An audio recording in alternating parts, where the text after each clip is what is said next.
প্রবাসী কল্যাণ মন্ত্রণালয়ের উপদেষ্টা আসিফ নজরুল স্যার তিনি তো প্রবাসীদের জন্য একটু হলেও সহানুভূতির পরিচয় তিনি বহন করেন। এই সুবাদে অনেকবারই দেখেছি তিনি প্রবাসীদের সাথে ভালোই আন্ডারস্ট্যান্ডিংয়ের ভিতরেই থাকেন।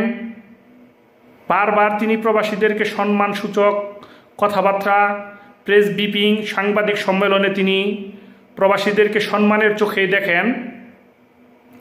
তার মধ্যে তিনি রিয়াদ সিটি থেকে 100 কিলোমিটার দূরে আল খারেজ শহরে কর্মরত প্রবাসী বাংলাদেশি কৃষি খামারে কাজ করা বাংলাদেশি ভাইদেরকে দেখার জন্য তিনি সেখানে সশরীরে উপস্থিত হন এবং তাদের সাথে তিনি কথোপকথন বিনিময় করেন, তাদের কথাবার্তাগুলো শুনেন। এক পর্যায়ে তাদের খাবার এবং কেমন আছে, স্বাস্থ্য, সমস্ত বিষয়ে তিনি তাদের সাথে কথাবার্তা বলেন এবং তাদের খোঁজ খবর নেন। তিনি আশ্বস্ত করে প্রবাসী কৃষি ভাই যারা সেখানে ছিল তার কাছে সুখ দুঃখের সমস্ত বিষয়ে বিবরণ তার কাছে তুলে ধরেন।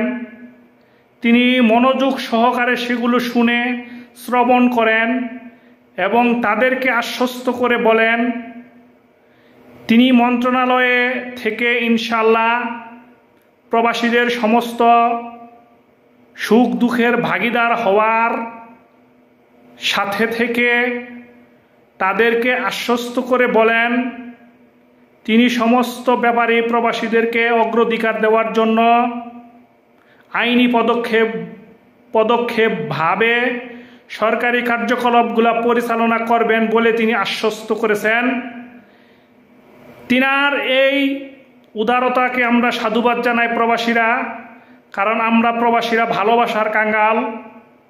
আমাদেরকে যদি কেউ সহানুভূতির হাত একটু বাড়িয়ে দেয় আমরা সেখানে তাকে বুকের মাধ্যমে জড়িয়ে নেই, তাকে ভালোবাসা অফুরন্ত দেই, কারণ আমরা প্রবাসীরা ভালোবাসা ছাড়া কিচ্ছু বুঝি না।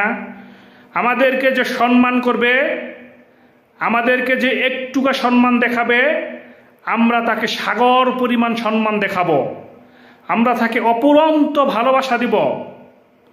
প্রত্যেকটা প্রবাসীর পক্ষ থেকে